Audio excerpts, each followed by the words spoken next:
Hello everyone, कैसे हैं आप? आपका आपके YouTube channel Digvijay commerce classes पर एक बार फिर से स्वागत है। हम आपके लिए अपने इस YouTube channel Digvijay commerce classes पर बीकॉम के सिलेबस के कंपलसरी सब्जेक्ट कॉस्ट अकाउंटिंग की पूरी एक सीरीज लेके आ रहे हैं, जिसमें आपको एक तरफ से हर एक रूल और उनके प्रैक्टिकल क्वेश्चन 1 बाई 1 मिलते हैं। आप हमसे जुड़कर अपने बीकॉम या एमकॉम की पढ़ाई अपनी शर्तों पर पूरी कर सकते हैं। जैसी पढ़ाई आप चाहते हैं बिल्कुल वैसी पढ़ाई आपको मिलेगी।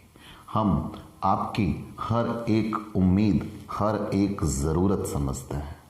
हम ये जानते हैं कि आपको रेगुलर क्लासेस चाहिए, आपके कहीं कोई डाउट ना हो, आपको वैसी क्लासेस चाहिए और हम वैसी ही विशेषता जो आप क्लासरूम पढ़ाई या ऑफलाइन पढ़ाई में ढूंढते हैं वो इस ऑनलाइन नेटवर्क पर लेके आ रहे हैं। तो अब देर किस बात की, आइए दिग्विजय कॉमर्स क्लासेस से जुड़िए। अगर आप बीकॉम या एमकॉम के किसी भी सब्जेक्ट की स्पेशल कोचिंग क्लासेस चाहते हैं, चाहे वो थ्योरेटिकल सब्जेक्ट हो या न्यूमेरिकल सब्जेक्ट, तो वो आपके इस YouTube channel Digvijay commerce classes पर आपको अवेलेबल मिलेगा। प्यारे दोस्तों, आप हमसे जुड़कर अपनी पढ़ाई एक शानदार तरीके से और एक प्रॉपर वे में पूरी कर सकते हैं। हम एग्ज़ाम प्रिपरेशन का सबसे सुनहरा मौका देते हैं आपको। हम आपकी एग्ज़ाम प्रिपरेशन के लिए कटिबद्ध हैं। हमने वो सारे विकल्प बनाए हैं जो आपकी बेहतर से बेहतर एग्ज़ाम प्रिपरेशन कराते हैं।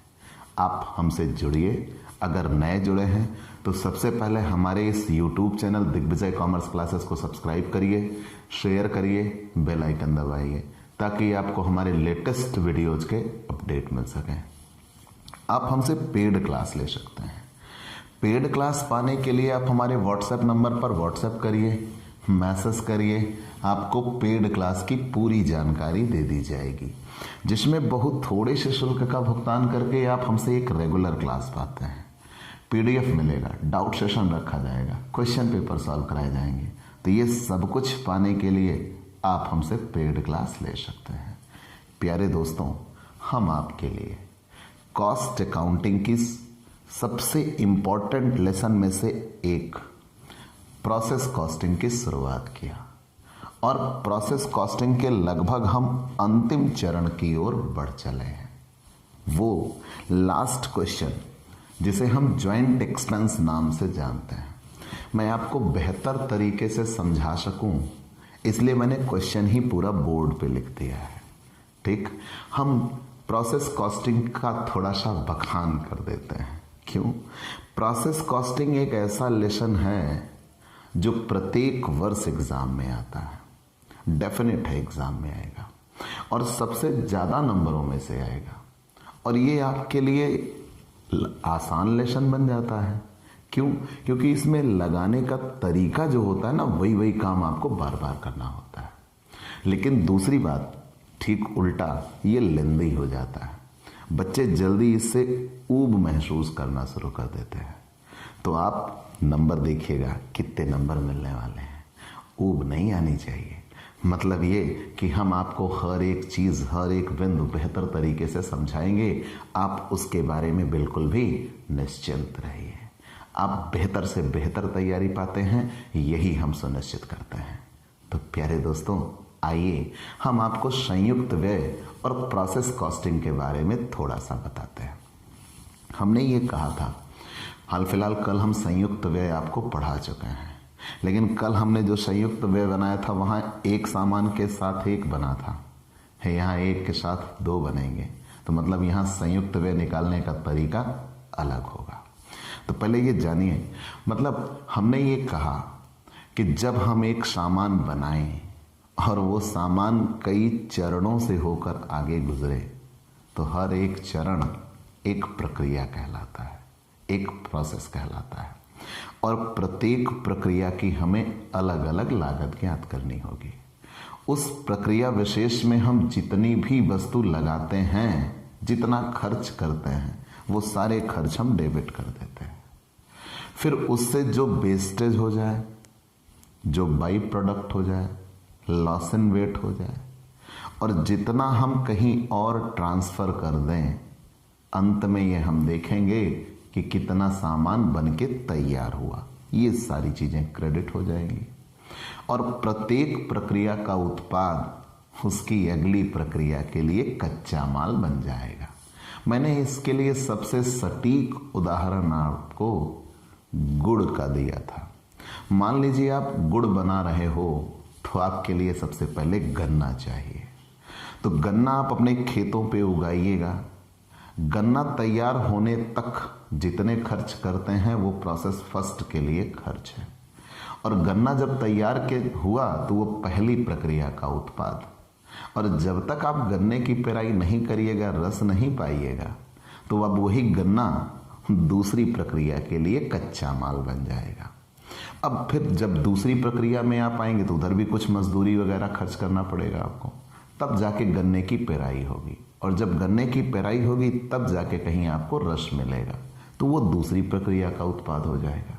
अब जब रस पकाइएगा तब गुड़ बनेगा ना, तो वो तीसरी प्रक्रिया में तैयार होगा। मतलब ये कि हम एक सामान बनाते हैं, वो कई चरणों से होकर आगे गुजरता है, और हर एक चरण एक प्रक्रिया कहलाता है। अब यहां अगर हमें गन्ना ही बेचना हो तो उसकी लागत ज्ञात करनी है तो प्रोसेस फर्स्ट से मिल जाएगा। हमें अगर रस बेचना हो उसकी लागत ज्ञात करनी हो तो प्रोसेस सेकंड से मिल जाएगा। अब हमें मान लीजिए आगे बढ़ते हैं, हमें गुड़ बेचना हो तो हम प्रोसेस थर्ड से पा जाएंगे। तो इसीलिए स्टेप वाइज स्टेप लागत निकालना बेहतर विकल्प होता है। चलिए, हमने ये जान लिया। लेकिन अगर हम आगे बढ़ें तो हम ज्वाइंट कॉस्ट पे आए हैं। संयुक्त व्यय होते क्या है? मान लीजिए हम एक सामान बनाना चाहते हैं, हमने एक फैक्ट्री बनाई, उस फैक्ट्री में हमने कुछ खर्चे किए, हमारा एक सामान बनाने का मकसद था, वो सामान हमारा बना। जब वो सामान हमारा बन रहा था, उसके साथ साथ कुछ और भी सामान बन गए जो बाजार में बेचे जा सकते हैं। ज्यादा तो नहीं कह सकता, लेकिन मैं आप ये जान लीजिए, गन्ने का ही उदाहरण ले लीजिए। अब ये बहुत एक नॉर्मल सा उदाहरण है, चूंकि आपका देखा हुआ है इसलिए मैं बता रहा हूं। आप गन्ना तैयार करते हो, मकसद गन्ना तैयार करना नहीं था, मकसद केवल गुड़ बनाना था। तो मतलब आपका मुख्य उत्पाद है गुड़, मेन प्रोडक्ट है। लेकिन जब गुड़ तैयार करने के लिए आप गन्ना तैयार करिएगा, तो जब गन्ना छीलिएगा, मतलब ये कह लीजिए उसकी जब पत्तियां अलग करिएगा, वो पत्तियां बाजार में बेची जा सकती हैं। अगर किसी को छप्पर वगैरह तैयार करवाना होता, वो पत्तियां वो खरीद लेता है। तो गन्ने की पत्तियां भी बेची जाती हैं, उनका भी एक मूल्य होता है। और दूसरे बात, जब गन्ने की आप पेराई कर देते हो तो उसके जो वो छिलके निकलते हैं वो ईंट भट्ठा वाले खरीदते हैं, उसका भी एक मूल्य होता है। मतलब ये कि हम एक सामान, मेन टारगेट हमारा गुड़ था, वो बनाने के दौरान दो अन्य चीजें भी हमें मिल जाती हैं जिन्हें बाजार में बेचा जा सकता है और जिनकी कुछ ना कुछ वैल्यू होती है। तो हम जो सामान बनाना चाहते थे वो तो बने, लेकिन उसके साथ साथ कुछ और सामान भी बन के तैयार हो जाएं, तो हमने जो मेन खर्च किया था वो किसी एक सामान को टारगेट मान के किया था। लेकिन जब उसके साथ साथ कुछ और सामान भी बनने लगे तो हमारा जो मेन खर्च होगा वो दोनों या तीनों पे क्या हो जाएगा? टूट जाएगा। अब यही समस्या, किसको हम कितना दें, ये दिक्कत। और स्पेशली उन तीनों पे अलग अलग भी कुछ खर्चे करने पड़ सकते हैं जो कि हमें अलग से पता होगा। जब उन तीनों पे हमें अलग अलग कुछ खर्चे करने पड़ सकते हैं, वो तो उनकी अपनी लागत होगी और कुछ संयुक्त लागत होगी। जैसे मैंने यहाँ एक उदाहरण लिखा, क्वेश्चन है, क्योंकि मैं टेक्निकली प्रूफ कर सकूं इसलिए मैंने ये क्वेश्चन लिख रखा है। आपकी बुक का क्वेश्चन नंबर 56 है। मैंने कहा था बीच में भी इसके कई क्वेश्चन दिए हुए हैं, आप वो जरूर लगा लीजिएगा। मैंने ये कहा था कि मैं एग्जाम में आया हुआ प्रश्न उठाऊंगा। ये आगरा के एग्जाम में 2015 में पेपर में आया हुआ है। चलिए, संयुक्त व्यय।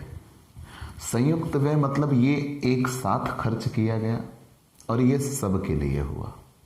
जैसे मटेरियल लगा 8,500 का, ये किसी एक प्रोसेस पे टारगेट नहीं हुआ था, ये सब के लिए हुआ।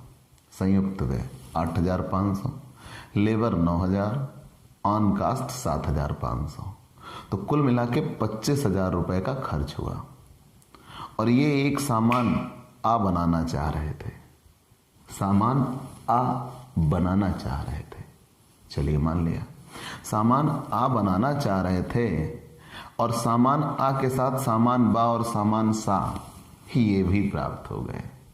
मतलब एक सामान बनाना चाह रहे थे, उसके साथ दो और सामान बन के तैयार हो गए।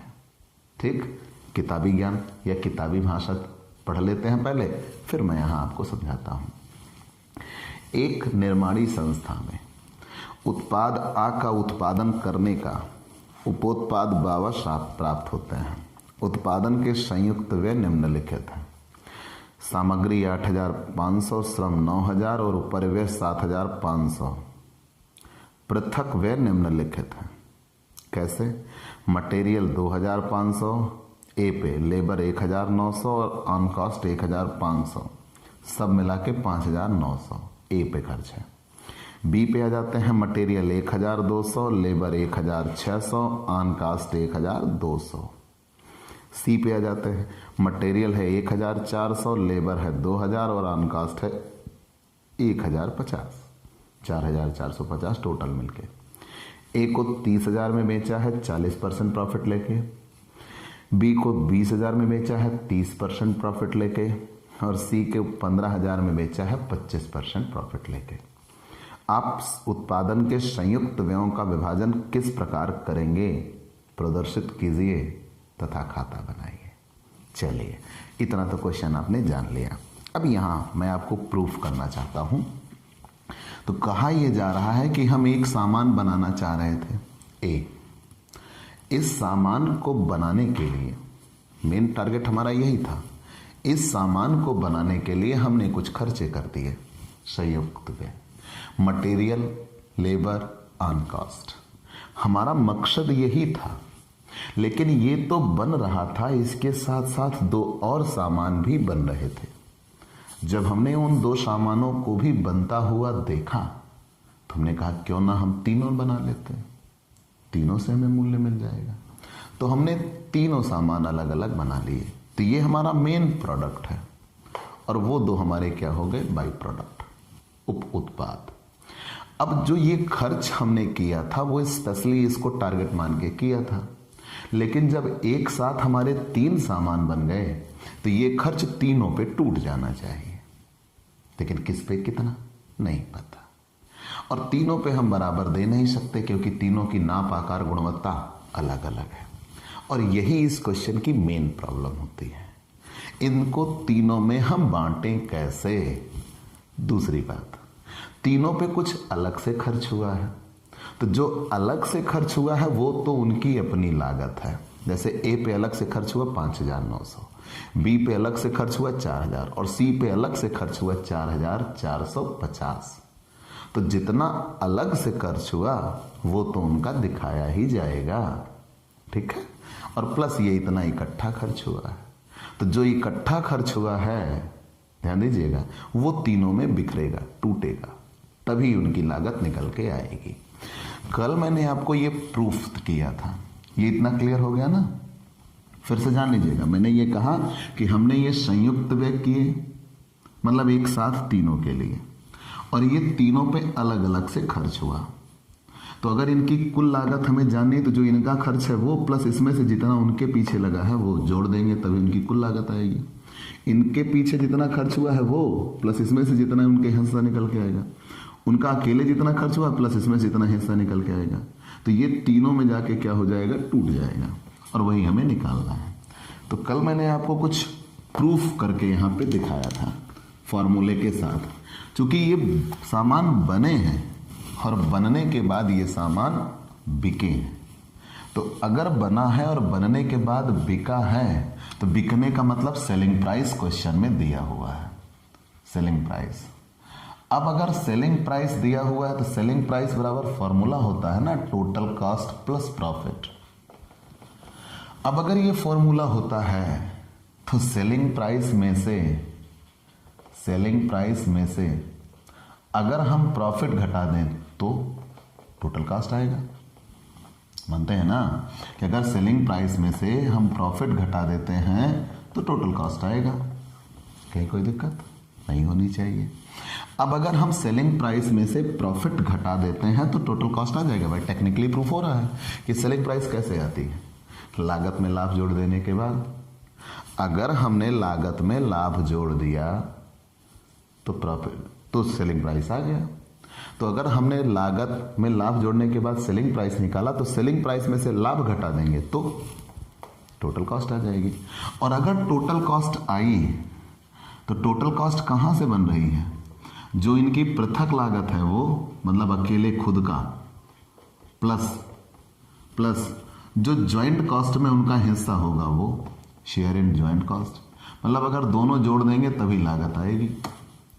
और अगर हमें टोटल कॉस्ट निकालनी है तो पहले खुद की लागत जो पृथक है और प्लस जो ज्वाइंट कॉस्ट में हिस्सा उनका बनेगा वो दोनों जोड़ देंगे तभी तो टोटल कॉस्ट आएगी।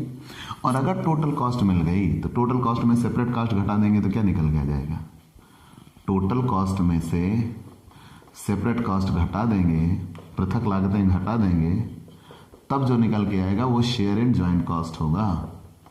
शेयर इन ज्वाइंट कॉस्ट होगा।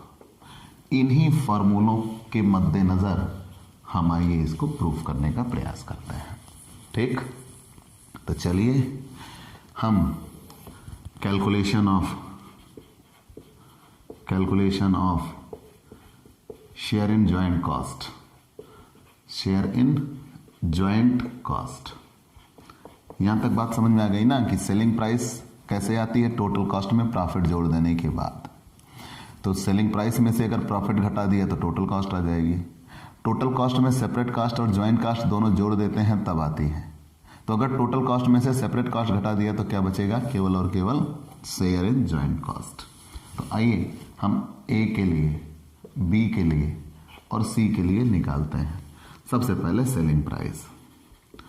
अब सेलिंग प्राइस दे रखा है, ए का 30,000, बी का 20,000 और सी का 15,000 सेलिंग प्राइस दे रखा है। मैंने यहाँ फॉर्मूला लिखा ना, और सेलिंग प्राइस में हमें घटाना क्या है, प्रॉफिट लेस प्रॉफिट। प्रॉफिट कितने परसेंट, 40%। तो 30,000 का 40% कितना होगा, 12,000। 30% तो 20,000 का 30% 6,000। 25% तो 15,000 का 25% 3,750 में भी 15,000 का 25%, यस 3,750। ठीक, हमने प्रॉफिट घटा दिया। 30,000 में से 12,000 घटा दिया, 18,000 लागत आ गई। 20,000 में से 6,000 घटा दिया, 14,000 लागत आ गई। 15,000 में से 3,750 घटा दिया, 11,250 लागत आ गई।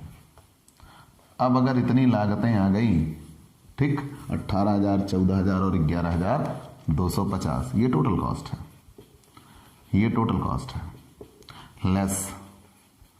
Less separate cost. Total cost में जैसे ही हम पृथक लागतें घटाएंगे सेपरेट कॉस्ट तो क्या आ जाएगा, share in joint cost. Separate cost कितनी है, ए के लिए 5,900 स्पेशली ए पे अलग से खर्च हुआ था, 4,000 बी पे खर्च हुआ था और सी पे कितना खर्च हुआ था, 4,450। तीनों की अलग अलग से लागतें। तो 18,000 में से 5,900 घट गया तो 12,100। 14,000 में से 4,000 घट गया 10,000। ठीक, और 11,250 में से 4,450 घट गया 6,800। अब ये इतना तो आ गया, ध्यान दीजिएगा, शेयर इन ज्वाइंट कॉस्ट इतना हम समझ रहे हैं कितना होना चाहिए। ठीक, लेकिन ये इतनी बातें तो ठीक है, इतना होना चाहिए। अब जरा इनका जोड़ लगा लीजिए और इनका जोड़ लगने के बाद ज्वाइंट कॉस्ट 25,000 है, यही आना चाहिए। अगर आ रहा है तो ठीक, अगर नहीं आ रहा है तो भी कुछ ना कुछ तो दिक्कत है। ये इतनी बात क्लियर है ना? मानते हैं? स्क्रीनशॉट ले लीजिए। अब फिर से आप देखिएगा हमने क्या क्या आपसे कहा। हमने ये कहा कि अगर हम कोई सामान बना रहे हैं, परफेक्ट क्वेश्चन है एग्जाम के लिए, कभी कभी ये ज्वाइंट कॉस्ट जो दिया होगा एग्जैक्ट इतने पे ही बट के आ जाएगा, यहीं पे क्वेश्चन कंप्लीट हो जाएगा। ठीक, ऑलरेडी हम ग्रैंड टोटल करेंगे। इसका जरा ग्रैंड टोटल करिए, कितना बटा हुआ है? 12,100 आ रहा है पहले वाले का, 10,000 आ रहा है दूसरे वाले का, और 6,800 आ रहा है तीसरे वाले का। 28,900, मतलब कुल हमने कितना बांट रखा है? 28,900। कुल हमने बांट रखा है 28,900। ये चीज़ें तीनों जुड़ जाने के बाद आ रही हैं 28,900। और लेकिन यहां जुड़ने के बाद संयुक्त व्यय था केवल 25,000। तो मतलब हमने 28,900 बांट रखा है, जो कि बटना चाहिए था केवल 25,000। 3,900 भी हमने ज़्यादा जोड़ रखा है इसमें। वो क्या है हमें नहीं पता, हमें पता है। आइए देखिएगा, हमने ये कहा कि हमने एक खर्च किया, हमने कोई सामान बनाने का मकसद पाला। जब सामान हम बनाना चाह रहे थे, मेन प्रोडक्ट वो बना, लेकिन उसके साथ कुछ और भी सामान बन गए जिसे बाजार में बेचा जा सकता था। तो हमने तीनों सामान बना लिए। तो हमने जो खर्च किया था वो तीनों सामान पे टूट जाएगा, प्लस तीनों सामान पे कुछ अलग से खर्च हो गए। तो जब तीनों सामान पे कुछ अलग से खर्च हो गए तो हमारी लागतें कैसे निकल के आएंगी? तो मैंने बताया सेलिंग प्राइस। तो सेलिंग प्राइस में टोटल कॉस्ट और प्रॉफिट दोनों जोड़ देते हैं तो सेलिंग प्राइस आती है। तो अगर सेलिंग प्राइस से प्रॉफिट घटा देंगे तो टोटल कॉस्ट आएगी, और टोटल कॉस्ट में सेपरेट कॉस्ट और शेयर इन ज्वाइंट कॉस्ट दोनों जुड़ा रहता है। तो टोटल कॉस्ट में सेपरेट कॉस्ट घटा देंगे तो शेयर इन ज्वाइंट कॉस्ट आ जाएगा। यही किया हमने। सेलिंग प्राइस दिया था 30,000, 20,000, 15,000 सेलिंग प्राइस। प्रॉफिट दिया था 40%, 30%, 25%, हमने घटा दिया। ठीक, तो हमने जब घटा दिया तो ये टोटल कॉस्ट आ गई, कुल लागत है। और कुल लागत में से पृथक लागत हमने घटा दिया, जो स्पेशली अलग अलग खर्च हुआ था, ए पे, बी पे और सी पे। पृथक लागतें घटाने के बाद ये हमारी कॉस्ट आई। अब अगर हमारी कॉस्ट ये निकल के आई तो शेयर इन ज्वाइंट कॉस्ट, तो टोटल ज्वाइंट कॉस्ट यहां कितना हो रहा है? टोटल ज्वाइंट कॉस्ट तीनों जोड़ देते हैं, टोटल ज्वाइंट कॉस्ट। तो अभी मैंने जोड़ा था तो 28,900 आया था, लेकिन यहां ज्वाइंट कॉस्ट केवल कितना दिया था? लेस गिवन ज्वाइंट कॉस्ट, जितना दिया हुआ ज्वाइंट कॉस्ट है वो क्या था? 25,000।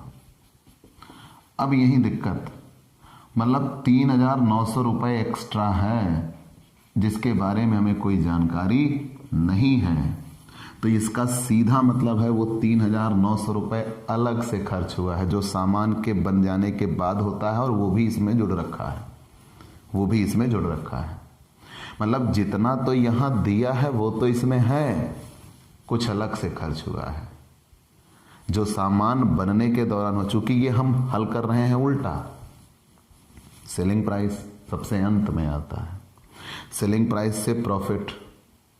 अब जैसे आप सामान बनाते हो तो कैसे बनाते हो? पहले मटेरियल, मटेरियल में मजदूरी जोड़ते हो, फिर प्राइम कॉस्ट आ जाता है, फिर फैक्ट्री जोड़ते हो, फिर ऑफिस जोड़ते हो, फिर सेलिंग जोड़ते हो।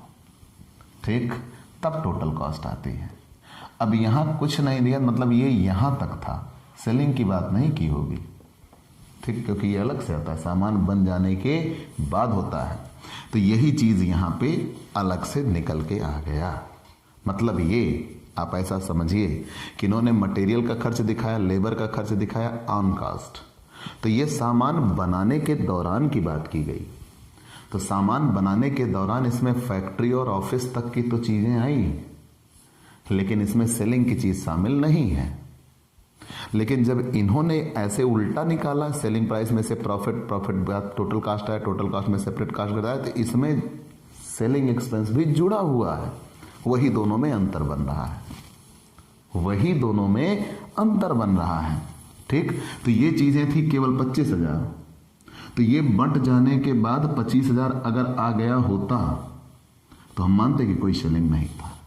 आप एग्जैक्टली फिर से जान लीजिएगा, मैंने ये कहा कि हम एक सामान बना रहे थे। जब हम एक सामान बना रहे थे तो हमने उसके लिए 25,000 रुपये का खर्च कर दिया।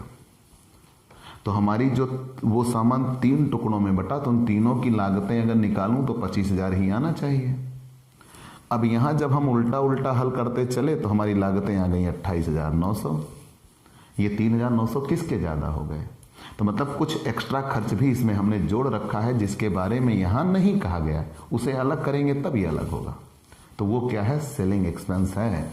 तो सेलिंग एक्सपेंस सेलिंग रेशियो के अनुपात में घटा दिया जाएगा, सेल्स रेशियो। अगर ये जोड़ के 25,000 ही आ जाता, जैसे सेलिंग प्राइस, प्रॉफिट घटाते टोटल कॉस्ट, और टोटल कॉस्ट के बाद जैसे ही सेपरेट कॉस्ट घटाते तो जो शेयर इन जॉइंट कॉस्ट था, अगर वो जोड़ के 25,000 आ जाता तो यहीं पे फिर प्रॉब्लम सॉल्व हो जाती, कुछ और करना ही ना होता। लेकिन यहाँ हमने जोड़ा तो वो आया 28,900, मतलब अभी भी ज़्यादा है, मतलब कुछ चीज़ें और इसमें शामिल हैं जो अभी हमें अलग करना होगा। तो सेल्स रेशियो निकालते हैं, क्योंकि सेलिंग का खर्च सेल्स रेशियो के अनुपात में निकलेगा। तो 30,000 अनुपात 20,000 अनुपात 15,000, इसी अनुपात में सेल बटी हुई है। 5 से काटते हैं, 5 छंग, और ये 5,000 से अगर काटेंगे तो 4:3, तो 6:4:3 में सेल्स रेशियो बटा हुआ है। तो चलिए यहां से निकाल लेते हैं ये तीनों shares in joint cost, A B C, ठीक है, ए बी सी तीनों के लिए अलग अलग करते हैं। A B C share and joint cost, ठीक है ना, with selling expense, with selling expense कितने रुपए? 12,100, 10,000 और 6,800। अभी कितने रुपए एक्स्ट्रा जुड़ा हुआ है? 3,900, और ये 3,900 किस अनुपात में बटेगा? 6:4:3, क्योंकि जो विक्रय व्यय हैं वो विक्रय अनुपात में बांट दिए जाएंगे। 6, 4, 10, 3, 13। अगर कुल 13 रुपए खर्च है तो 6 रुपए पहले पे खर्च हुआ हो। कुल अगर 13 रुपए खर्च है तो 4 रुपए दूसरे पे। कुल अगर 13 रुपए खर्च है तो 3 रुपए तीसरे पे खर्च हुआ होगा। पहले हम सेलिंग रेशियो अलग करेंगे ना, पूरी बात समझ लीजिए। ये 12,100, 10,000 और 6,800 सेलिंग एक्सपेंस जोड़ने के बाद था। अब हमें सेलिंग एक्सपेंस अलग करना है, तो less sales expenses, sales expenses. तो सेल्स एक्सपेंसेस पहले हम निकालिए। 3,900 है तो 3,900 का 6/13, 3,900 का 4/13 और 3,900 का 3/13। तो इसका निकल के आएगा, अगर 6/13 कर देंगे तो 1,800। इसका अगर 13 39 1,200 और इसका 900 घटा लेंगे, यही ठीक। 12,100 में से 1,800 घट जाएगा, 12,100 में से 1,800 घट जाएगा, 10,300। इसका 10,000 में से 1,200 घट जाएगा, 8,800। 6,800 में से 900 घट जाएगा, 5,900। ये एक्चुअल जॉइंट कास्ट है जो क्वेश्चन में दे रखा था। जोड़ लीजिएगा, 25,000 हो जाएगा शेयर एंड जॉइंट कॉस्ट, ठीक। अब आप स्क्रीनशॉट ले लीजिए, ठीक। हमने ये बता दिया। अब आप एकदम क्लियर कट समझिए। सेल में से प्रॉफिट घटा दिया, टोटल कॉस्ट, टोटल कॉस्ट में सेपरेट कॉस्ट घटा दिया, जॉइंट कॉस्ट। तो जॉइंट कॉस्ट दोनों बराबर आ जानी चाहिए, लेकिन यहाँ अंतर आ रहा है।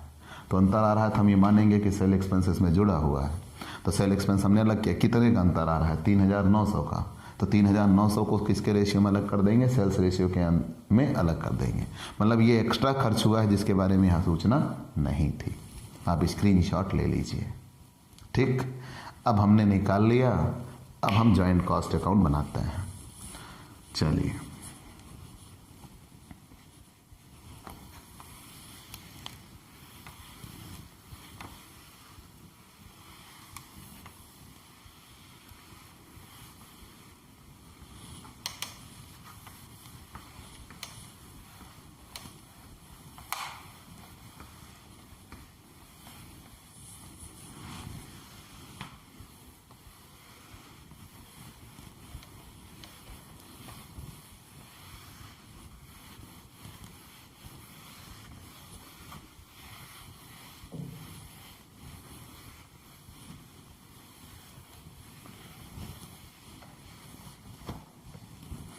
चलिए सबसे पहले ज्वाइंट कॉस्ट अकाउंट बना लेते हैं। ठीक है, joint cost account, joint cost account, joint cost account.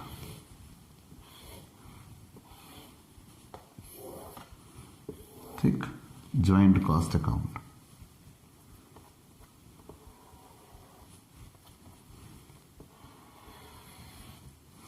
देखिएगा, पार्टिकुलर अमाउंट, पार्टिकुलर अमाउंट। अब सबसे पहले ज्वाइंट कॉस्ट में आ जाते हैं। यहाँ ये किसका ज्वाइंट कॉस्ट था? मटेरियल का।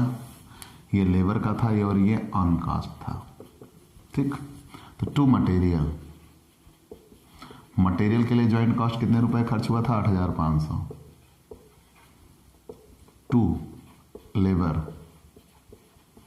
लेबर के लिए 9,000। To on cost, on cost 7,500। ठीक, अब ये टोटल खर्च हुआ था 25,000। ठीक है, और जब अभी हमने बांटा तो by transfer, by transfer to process, process X में, वाई में और सॉरी ए बी सी में, तो हमने तीनों में बांट दिया, ए में, बी में और सी में। 25,000 का बंटवारा हो गया। यहां तक कहीं कोई दिक्कत?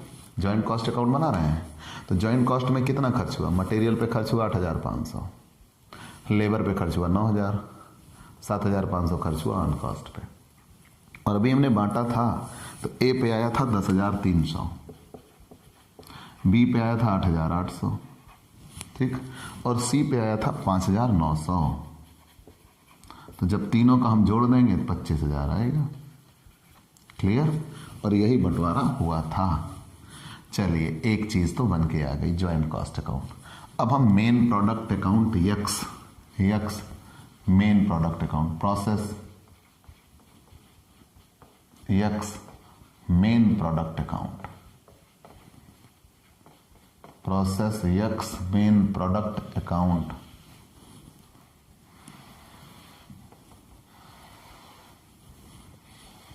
Process X main product account,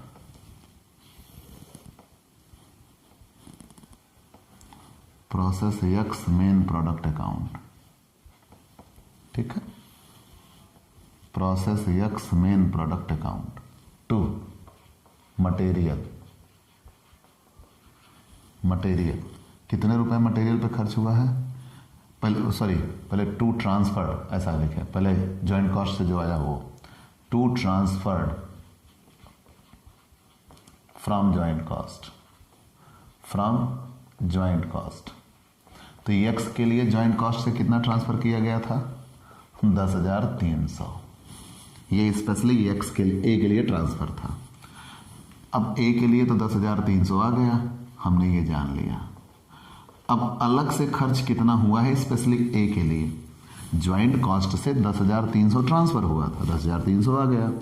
अब अलग से कितना खर्च हुआ है? तो टू मटेरियल, मटेरियल, मटेरियल के लिए 8,500 सॉरी 2,500 केवल ए के लिए। ए के लिए मटेरियल पे खर्च हुआ है 2,500। बी के और लेबर पे कितना खर्च हुआ है? ए के लेबर पे खर्च हुआ है 1,900। ऑन कॉस्ट पे कितना खर्च हुआ है? ऑन कॉस्ट, ऑन कॉस्ट पे खर्च हुआ है 1,500। ध्यान दीजिएगा, हम जितनी चीजें मिल चुकी हैं हम उनकी बात कर रहे हैं। ज्वाइंट कॉस्ट से ए के लिए 10,300 रुपए ट्रांसफर किए गए, 10,300 रुपए ट्रांसफर किए गए, प्लस स्पेशली ए पे अलग से कितना खर्च हुआ? 2,500, 1,900 और 1,500। 2,500 का मटेरियल, 1,900 का लेबर और 1,500 का अदर। और to selling expense, selling expense कितना खर्च हुआ था जो एक्स्ट्रा हमने निकाला था? 3,900 था, 6/13 आया था, मतलब 1,800 इस पे खर्च हुआ था। और इसको बेचा कितने में गया है? बाई कैश अकाउंट, या आप इसे सेल भी लिख सकते हो। कितने रुपए में बेचा गया है? ठीक है, तो सेल ही लिख लो, ज्यादा बेहतर, कैश हटाओ, बाई सेल्स अकाउंट। ठीक, कितने रुपए में बेचा गया है आप ये देखिएगा। ये सामान बना है और वो बनने के बाद बिका भी है। 10,300 ज्वाइंट कॉस्ट से आया, 2,500, 1,900, 1,500 इसका अलग से खर्च था, और सेलिंग एक्सपेंस जो 3,900 एक्स्ट्रा खर्च हमें क्वेश्चन के दौरान मिल गया था, उसमें इसको कितनी हिस्सेदारी मिली थी? 1,800 की। ठीक, वो भी जुड़ गए। और इसको बेचा कितने में गया है? 30,000 में। और इसका प्रॉफिट फिर कितना आएगा? ट्रू प्रॉफिट ये देखिएगा, 30,000 सामान बिका था और 40% प्रॉफिट था, तो 40% प्रॉफिट 12,000 आना चाहिए। क्योंकि क्वेश्चन में पहले से प्रॉफिट दे रखा है तो हम जोड़ लगा लेंगे, उत्तर की जांच भी हो जाएगी। अगर ये जोड़ने के बाद 30,000 आ गया तो समझो सही, नहीं समझो गलत है। कंफर्म? तो जोड़ लेते हैं, 30,000 आना चाहिए। अगर ये 30,000 हो रहा है तो सही, नहीं तो गलत। 10,300, 2,500, 1,900, 1,500, ठीक है ना? 10,300, 2,500, 1,900, 1,500, 1,800 और 12,000 जोड़ के 30,000 आ रहा है। क्लियर? तो पूरी बात कहाँ से बनी? पहले ज्वाइंट कॉस्ट से कितना आया, प्लस अलग से कितना खर्च हुआ, और फिर सेलिंग एक्सपेंस कितना खर्च हुआ, ये सब हमने निकाल दिया। प्रॉफिट इधर जुड़ेगा, सेल्स इधर आना चाहिए। मतलब इतने में सामान बना, इतने में बिका, तो जो बचा वो प्रॉफिट। अब चूंकि क्वेश्चन में प्रॉफिट पहले से दे रखा है, दोनों बराबर होने चाहिए। एग्जैक्टली हम ऐसे ही बनाएंगे by product process B account, by product process B account, by product process B account. तो चलिए by product process B account बनाते हैं। तो by product process B account, तो सबसे पहले to transferred from process joint cost account. Joint cost account से कितना आया? तो बी के लिए ज्वाइंट कॉस्ट से कितना आया? तो बी के लिए ज्वाइंट कॉस्ट से आया है 8,800 रुपए का। बी के लिए ज्वाइंट कॉस्ट से आया 8,800 रुपए। ठीक, चलिए बी के लिए ज्वाइंट कॉस्ट से आया 8,800 रुपए। और अन्य खर्च कितने हुए बी पे? बी का अन्य खर्च मटेरियल का, जरा देखिए, बी के लिए मटेरियल का खर्च कितने रुपए है? 1,200। फिर लेबर पे बी के लिए खर्च कितना है? 1,600।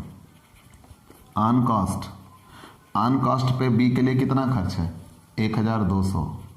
सेलिंग एक्सपेंस जो अलग से मिला था, सेलिंग एक्सपेंस कितना अलग से मिला था? 3,900। और बी पे कितना खर्च था? 4/13, हल करेंगे मतलब 1,200। अब बी को बेचा गया है बाई सेल्स। कितने रुपए में बेचा गया है? बी को बेचा गया है 20,000 में। जोड़ लगाइए 20,000, तो इधर भी होना चाहिए 20,000, लेकिन जितना अंतर आ रहा होगा 6,000 का अंतर आएगा, वही प्रॉफिट। और वहाँ भी प्रॉफिट देखिए 20,000 का कितने परसेंट दिया हुआ? 30%। अगर अंतर आ रहा है 6,000 का तो समझिए सही, नहीं समझिए गलत। 8,800, 1,200, 1,600, 1,200, 1,200, 14,000 हो रहा है। 6,000 जोड़ देंगे 20,000। क्लियर? अब ये प्रोसेस बी अकाउंट था, बाई प्रोडक्ट अकाउंट पार्टिकुलर। ठीक, चलिए आप स्क्रीनशॉट ले लीजिए। वो ज्वाइंट कॉस्ट अकाउंट है, ये प्रोसेस ए अकाउंट, एक्स लिख दिया, ये ए है दिया हुआ, सॉरी भाई, और ये प्रोसेस बी अकाउंट। तो आप स्क्रीनशॉट ले लीजिए। बहुत अच्छे। अब हम प्रोसेस सी अकाउंट बना लेते हैं। ठीक, process C account, process C account. चलिए process C account, process C account exactly ऐसा ही बनेगा। सबसे पहले टू ट्रांसफर्ड, क्योंकि ये भी बाई प्रोडक्ट है, to transferred from process joint cost, to transferred from process joint cost account. तो ज्वाइंट कॉस्ट अकाउंट से कितना आया था सी के लिए? 5,900। स्पेशली अलग से कितना खर्च हुआ था सी के लिए? मटेरियल पे, वो देखिएगा मटेरियल सी के लिए कितना खर्च हुआ था? 1,400।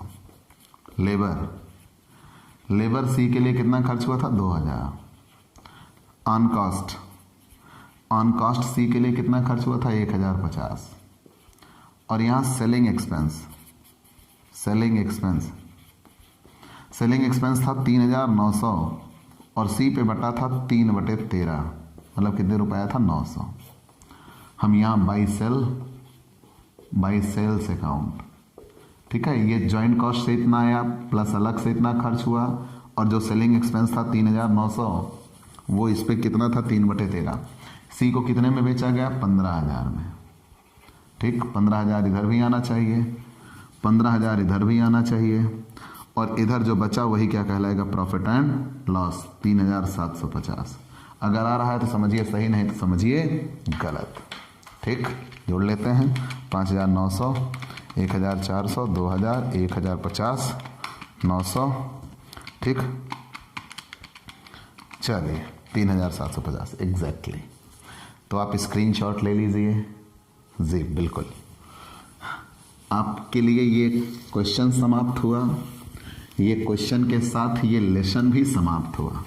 तो इसके जितने भी इम्पोर्टेंट रूल थे वो हम सारे आपको बता चुके हैं। आप सबसे पहली चीज़, आप ये क्लासेस पूरी देखिए, आपको बेहतर से बेहतर क्लासेस मिलेंगी। अगर आपको ये लगता है कि हाँ ये वो व्यक्ति है जो हमें पूरी क्लासेस बेहतर तरीके से दे सकता है, आप विश्वास रखिए, आपको सबसे बेहतर क्लासेस मिलेंगी। आप हमसे पेड क्लास ले सकते हैं। पेड क्लास पाने के लिए आप हमारे व्हाट्सएप नंबर पर व्हाट्सएप करिए, मैसेज करिए, आपको पेड क्लास के बारे में पूरी जानकारी दे दी जाएगी। ये तो आप भी जानते हैं भाई कि हमारी भी अपनी एक लिमिटेशन है, हम सब कुछ YouTube पे पब्लिश नहीं कर सकते। तो अगर आपको स्पेशली क्लासेस चाहिए, आप अपनी पढ़ाई को एक प्रॉपर वे में पूरा करना चाहते हैं, तो आप हमसे पेड क्लास ले सकते हैं।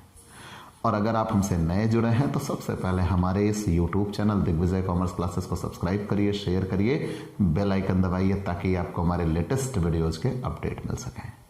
तो आज की क्लास में इतना ही, या यूं हम कह लें प्रोसेस कॉस्टिंग में इतना ही। अगले दिन नए लेसन के साथ फिर से मुलाकात होगी। तो चलते हैं दोस्तों, बाय बाय दोस्तों।